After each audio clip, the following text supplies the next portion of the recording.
4, 3, 2, 1, 0. All engine running.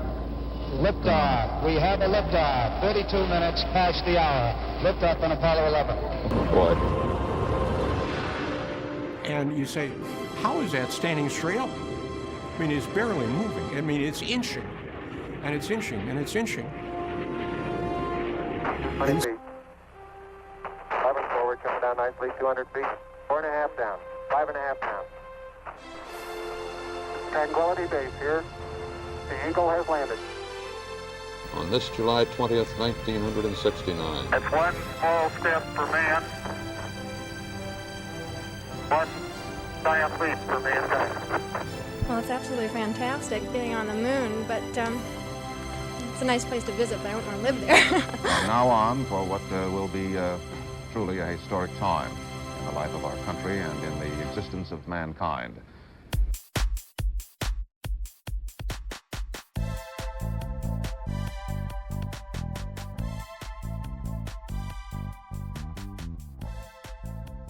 So, was the moon landing fake or real? This is the episode this week, and it's inspired actually by a conversation I was having with one of our dearest friends, Otasius. You know, shout out to Tasius for the inspiration for this episode, because he literally came to me. He's like, you know, dude, I love your podcast. Love the podcast, great content, no problems. But you're not answering the real questions. The real questions is, how did we get to the moon? Why haven't we been back? What's up with all the Van Allen radiation belts? How the fuck do we get through that? So that's what inspired this week's episode, Mr. Hinselaar. Did we go to the moon or not? Tentative. Testing the waters here. What's your feelings? I'm gonna say it's a nice story, but Sounds good, right? but convince me. It's the way for big rocket fuel to keep you oppressed. Exactly. Surely. All right. So in beginning this episode, right, I thought some interesting facts. Maybe they're true, maybe they're not. Maybe it's just propaganda. But some interesting facts about the moon landing. Apparently, moon dirt smells bad. Now, does this not sound made up already, right? So we're already getting into the conspiracy here. Apparently, moon dirt smells really bad. Did you know that? I mean, low production soil. Clearly, right? So apparently, who was it? It was Buzz and, why am I forgetting? Armstrong. Neil and Buzz, right? They reported that when they got back, obviously they got out the capsule, then they got back in, and when they depressurized, they smelt the dust that was on their boots, and they said it smelled really bad. Like almost, I've got it here, like the air after a fireworks show.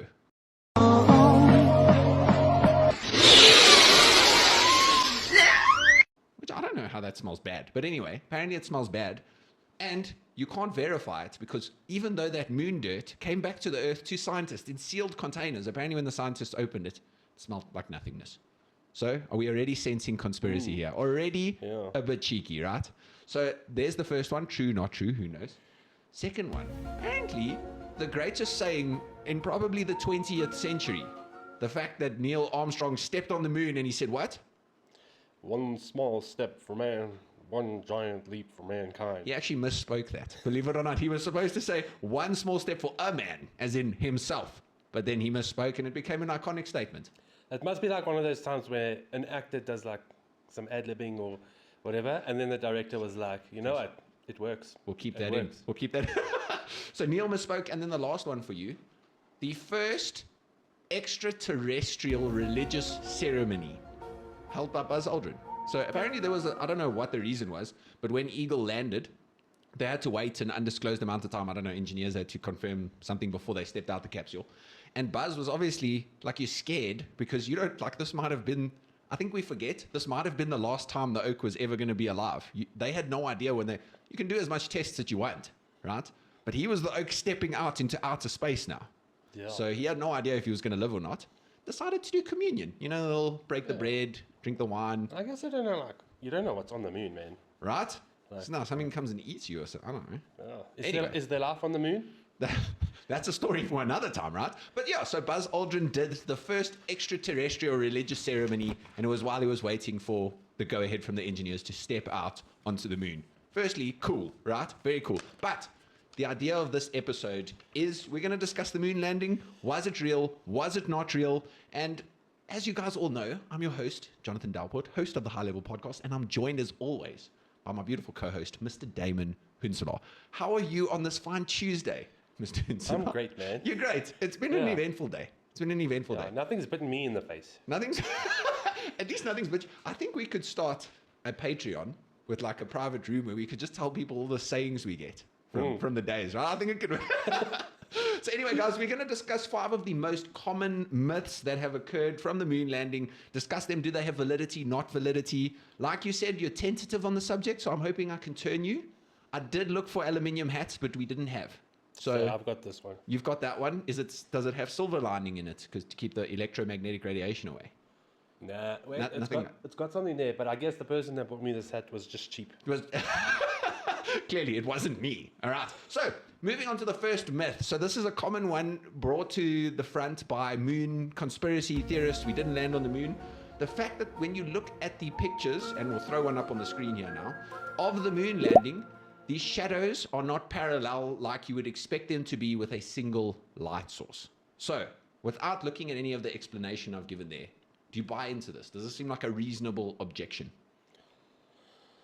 Honestly, no, because I think it's really easy to fake a parallel light thing. Like if they were really trying to fake the shadows, Someone would have I caught really it. think it's probably one of the easiest things to fake. I don't know, dude. So- Maybe they just they didn't specifically see that detail. I don't know. But this is something conspiracy theorists latch onto, and the fact that they latch onto it is sort of sad because it's really not a hard one to debunk. So the debunking goes like this. In your normal life, you can go outside and see shadows that are not parallel. It depends on the angles of things that are in the ground. There's a whole bunch of stuff. But I think the easiest way I found to sort of explain this is railroad tracks. So if you've ever been, I don't know, have you ever been like on a long railroad track and you look down it, right? It's all perspective, and like artists, artworks and stuff, you see the railroad tracks sort of, they look like they're converging. But we know, like just any rational person knows, if you fly a helicopter over that, those are going to be straight lines because you can't have converging tracks. Otherwise your train would fall apart, right? Do you agree? Not a good train Not a design. good train design at all, right? For mechanical engineers, failure. Exactly. Failure. So it's all about perspective. I think the difficult thing is with these shadows on the moon, obviously not the greatest cameras back then. This was still the 1969, man. 69. Still back then. Cameras weren't the most amazing. They were decent enough. But also, this is just like a way, this is a, what's the word I'm looking for? Like it's a monster that comes with what you have to deal with, right? The fact that you're trying to take a 3D representation of something and make it 2D, things will be a bit funky. So it's all about perspective. There was, in fact, one light source, the sun.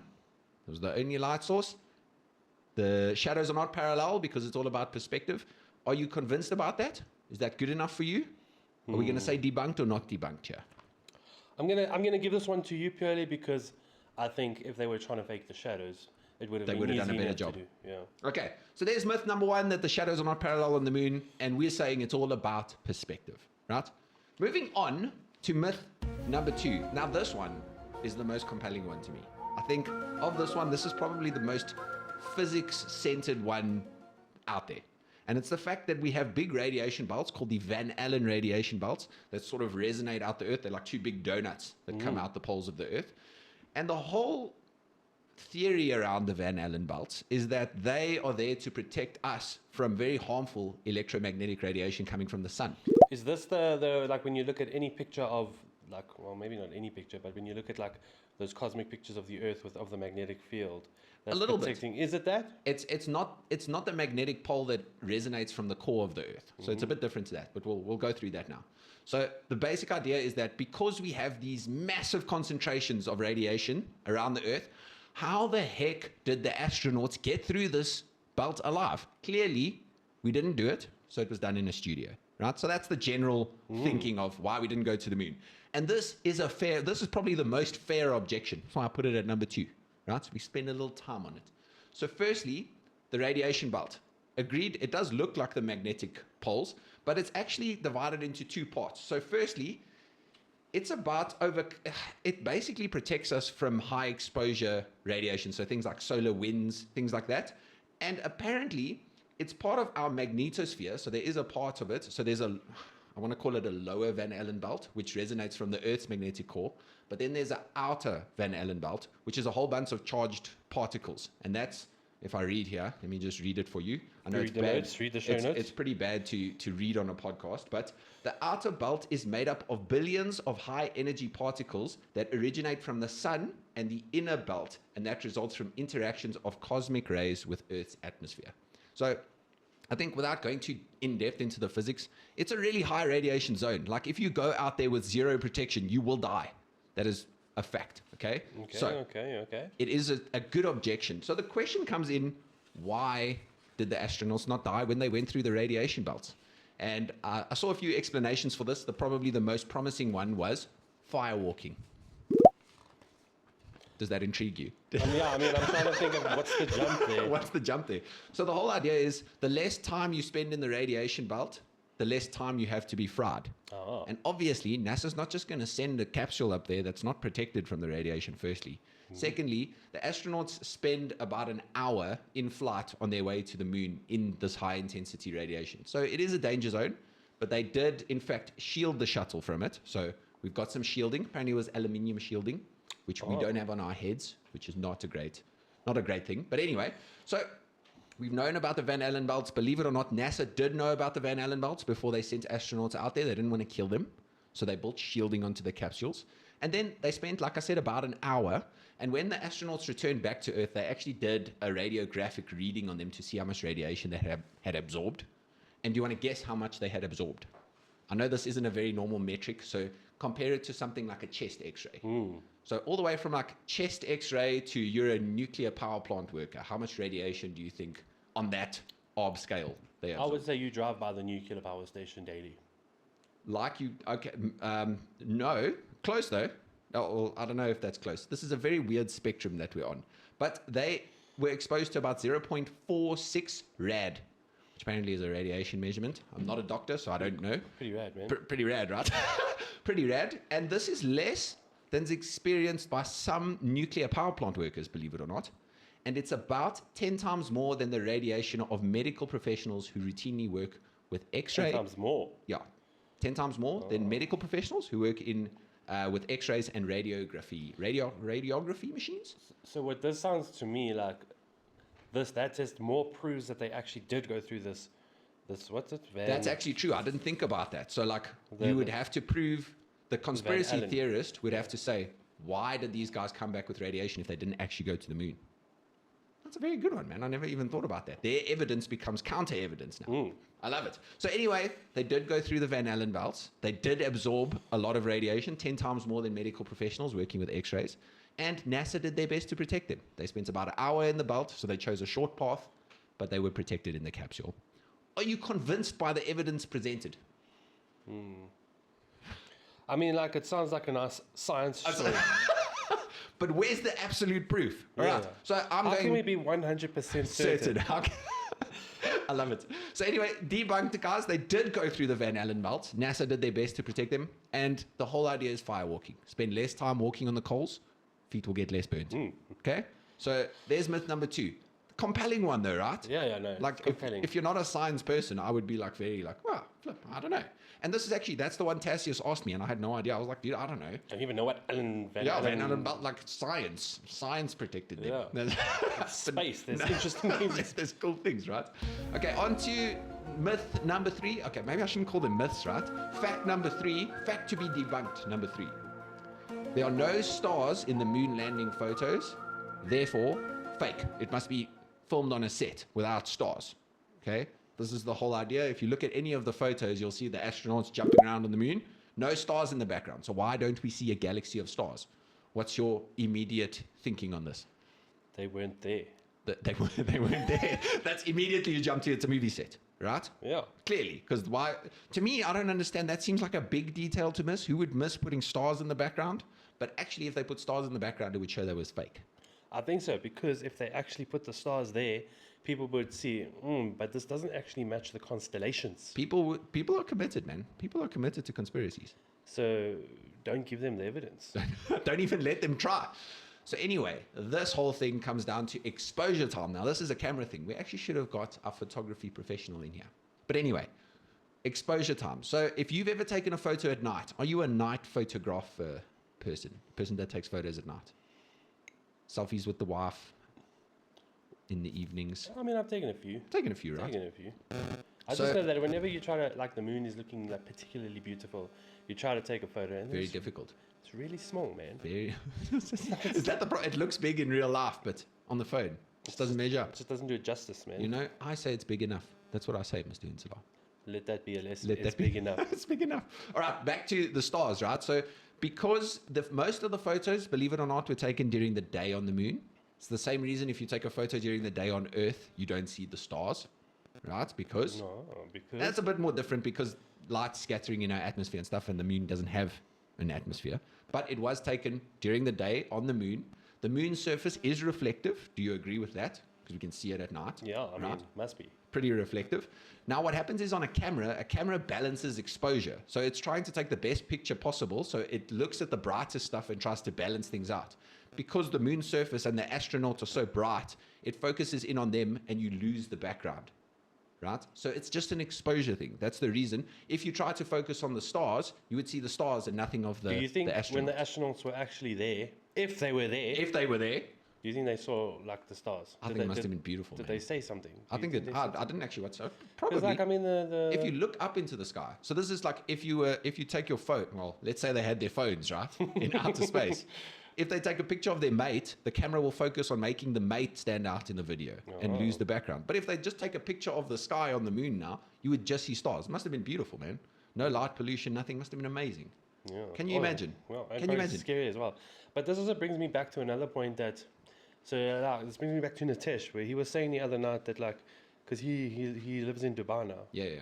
and he says that it's always bright there, so like he can't see the stars from there even at night.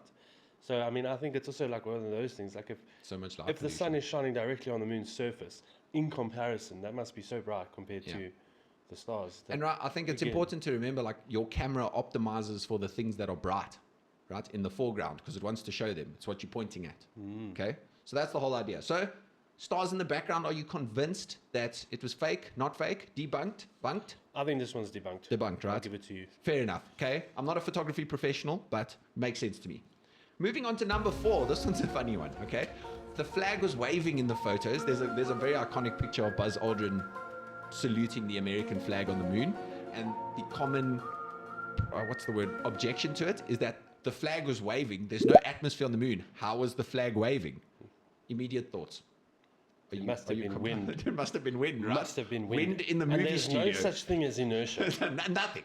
Not when they were setting it up, rolling it up from being transported 250,000 miles. Nothing like that, right? So anyway, guys, if you look at the picture, just look at that picture right there, Mr. Insula. What do you think is holding the flag up?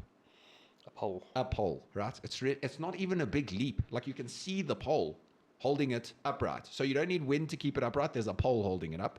Secondly, it was crinkled because it was stuffed into someone's bag and sent all the way there. And when they got there, there's less air. This is an interesting one, though. So there's less air resistance. So once you start something moving, it will take a lot longer for it to stop moving.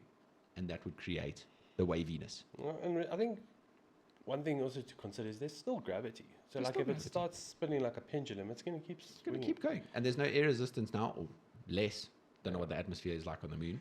So it will just swing longer. But they put a pole on the top as well to keep it standing upright. Yeah, that's what I mean. That was the pole I was talking about. So that pole going 90 degrees out is what holds the flag up. And then the crinkles from the transport. And obviously they had to set it up so there would be some movement on it. Are there any photos from Earth Of taken- them? of the flag that's still there? Yeah. But we don't believe that because that's big jet fuel lying to you. And Photoshop. And Photoshop. So easy to. I mean, like you just put a billboard in the sky, and then who's going to know? Who's going to know? Okay, so Wavin flag, are you convinced? Debunked? Happy? Not happy? Yeah.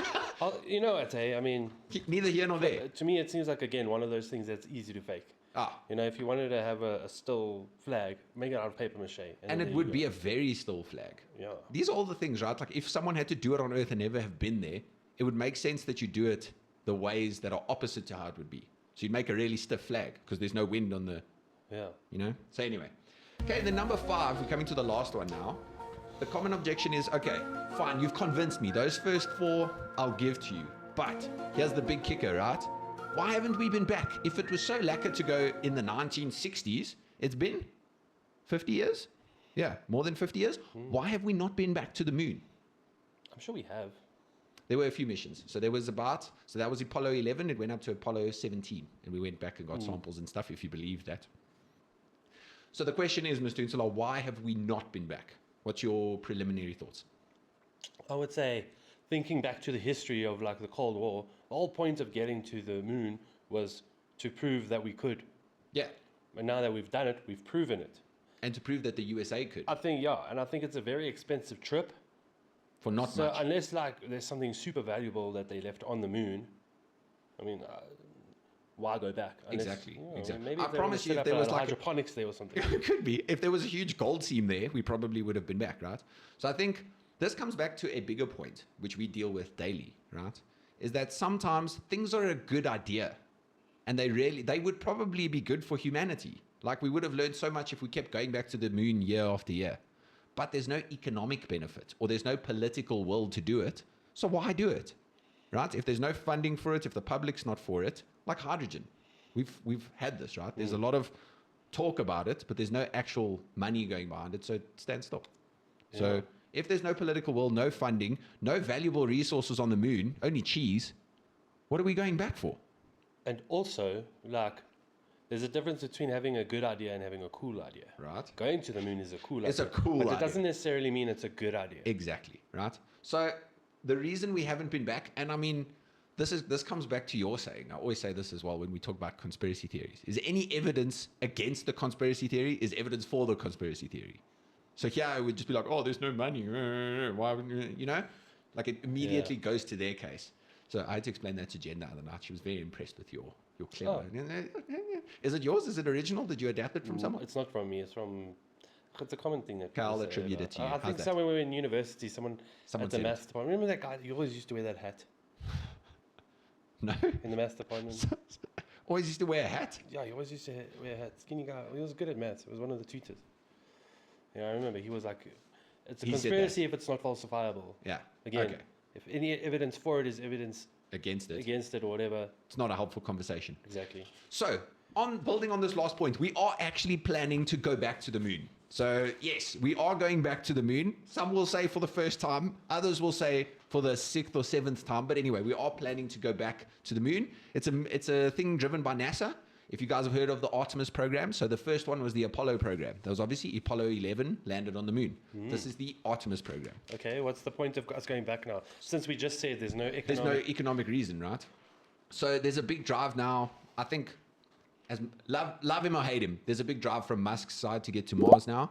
So I think there's been renewed public interest, right, in maybe becoming an interplanetary species. And I think the very interesting one is geological mining on asteroids and things. I think that could be highly profitable if we could figure out how to get there, because meteors are literally just precious metals. It's amazing. Yeah.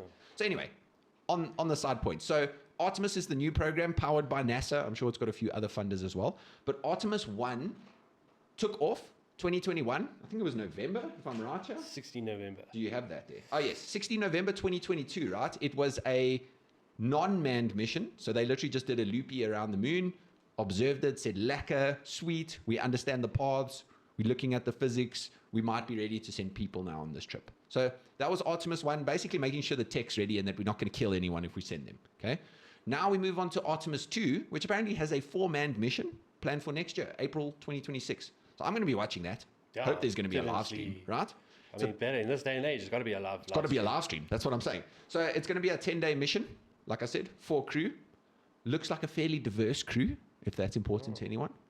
So yeah, looks cool. So Artemis 2, then there's the Artemis 3 and an Artemis 4 phase. The whole end goal with the Artemis program is to be able to leave Earth from Florida, because Americans, leave Earth, go to the moon, set up a home base, figure out how it is to live on another foreign planet, build like a little home, like basically what they're going to do on Mars, just testing a moon base, right? Just testing it closer to home so that when we get to Mars, we don't look like idiots. Do you know if there's minerals on the moon? Like, I don't know. I don't think so, dude. I wouldn't think so. That moon dust is like very fine dust. I don't know what's beneath it. That's just on the surface. Yeah, but I don't know how would you see below that unless you've been there to take like a core sample or something. Maybe they will this time. I don't know. But yes, I do not know that answer to that question. I'll do some Googleage for you. But yes, that is the Artemis 2 program. So, Mr. Hunselaar, before we get to the closing thoughts on this, How are you feeling? Do you feel like we went to the moon? Do you not? Have I sufficiently debunked the myths? I have a confession. Okay, tell me. I always believed we went to the moon. Really? I never would have guessed. Yeah. That was okay. Fair. But had I not believed, then I don't think I would have been convinced, to be honest. Okay. Because, as we have said, that with conspiracies, any evidence for is evidence against. Okay, fair enough. So, I mean, Whichever we way. just faked all the evidence just so that you could prove your point. Clearly. As engineers, we believe we went to the moon, right? Philosophical question. Don't have to take too much time on it. Why do you think people believe conspiracies like this? I don't understand what there is to gain. I think it's fun to believe in. For the drama. For the Brother, clout. I think conspiracies, while I don't believe in them, I love hearing about them. Oh, yeah, 100%. To yell the Because drama. they're interesting, and I think, I think you said it before, like it's a sense of community. Yeah.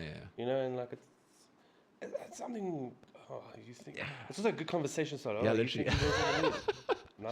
Yeah, no, we didn't. Oh, me too. I don't believe that. Oh, the man, you eat vegan? I'm vegan. You know, it's a whole bunch of stuff. We're not saying that all vegans don't believe we went to the moon. But if it's made of cheese, It would be motive. motive without murder. All right, guys. So that is the moon landing. I think we've sufficiently discussed that. Please, guys, if you have any other questions or any other things debunked, let us know. Drop down in the comments below.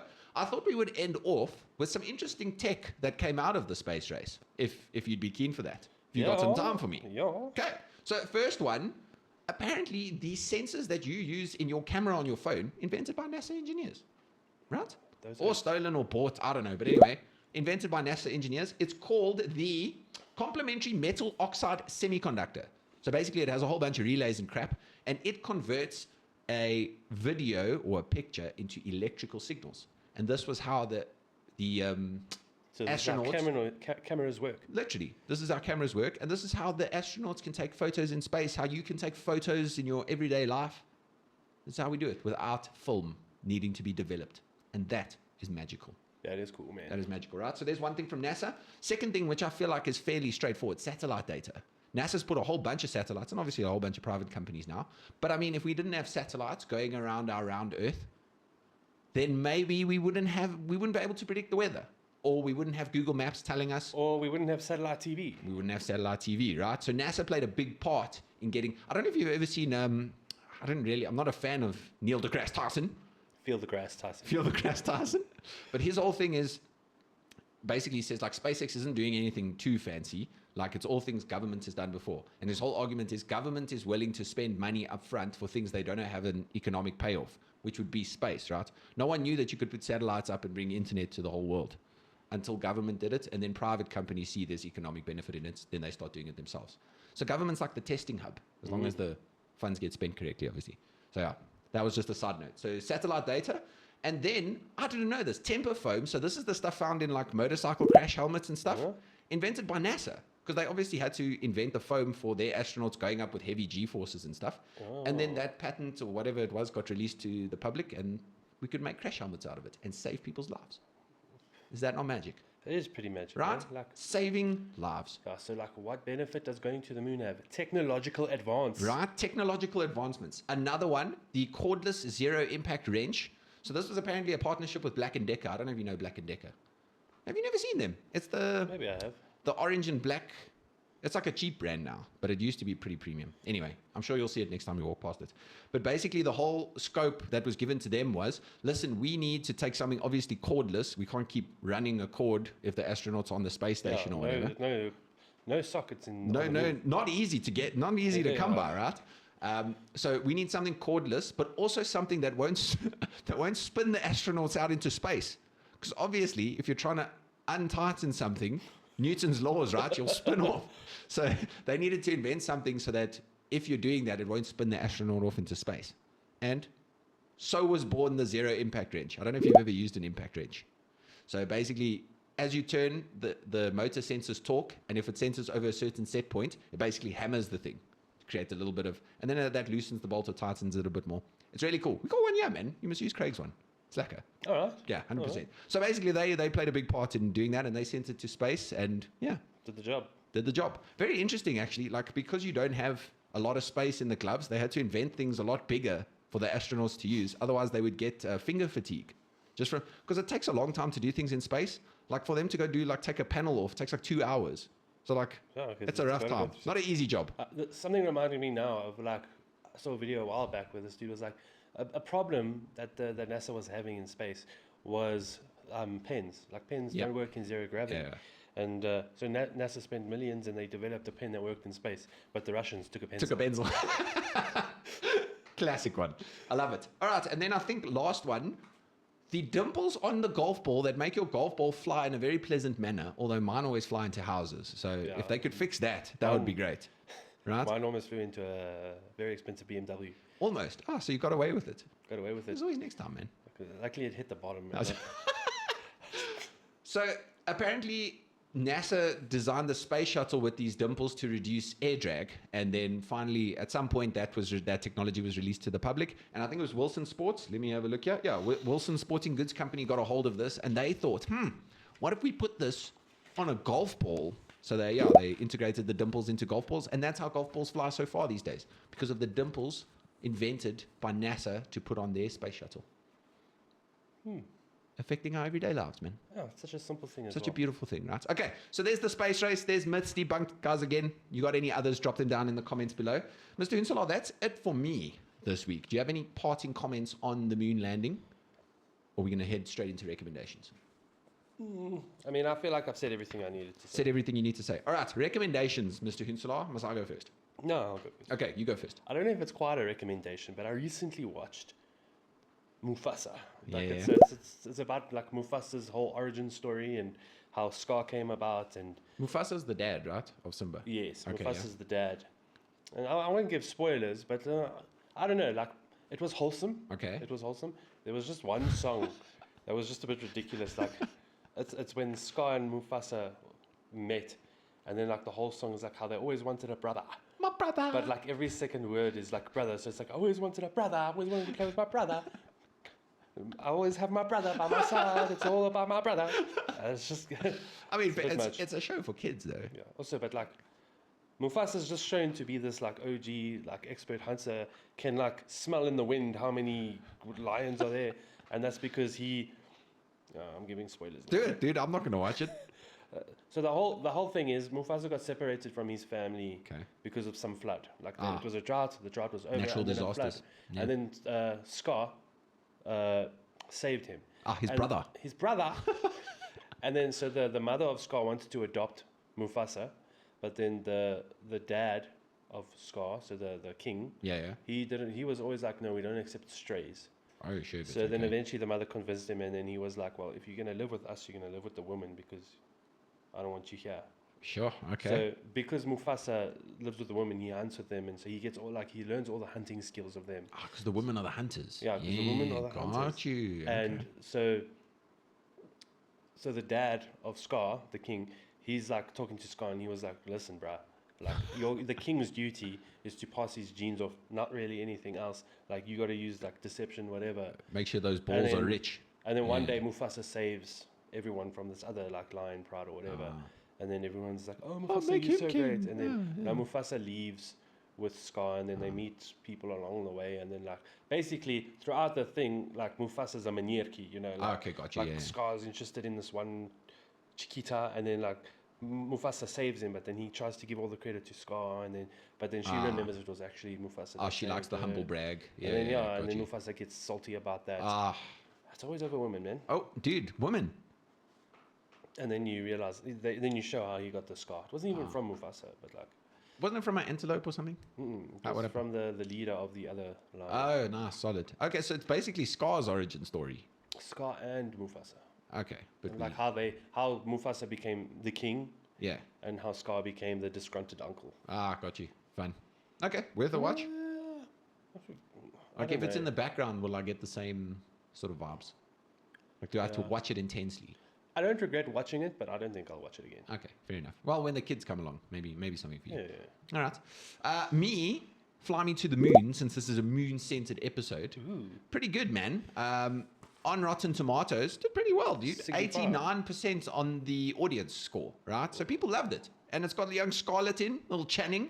I think Channing's good, man. He's I used to think he was a pile of meat. Yeah, I thought he was like just a Pretty boy. Yeah. Yeah. A pretty boy, but like a bit of a meathead. But Yeah. like, over the years, he's shown some He's real depth. really right. in Yeah, his no, roles. 100%. Big So yeah, fan. Fly Me to the Moon was a good one. Like if you want to find out about, I don't know how much of it is true. Like basically, this chick gets roped in as like a PR agent for NASA to try and drum up some excitement around the space race because they were losing funding and public popularity and stuff. And so yeah, very interesting. And it's basically, it gets towards the end where they make a contingency film. So in case like they send these two oaks up and they die, then they at least still have a video to show of how they landed on the moon. So the US could still say that it won the space race.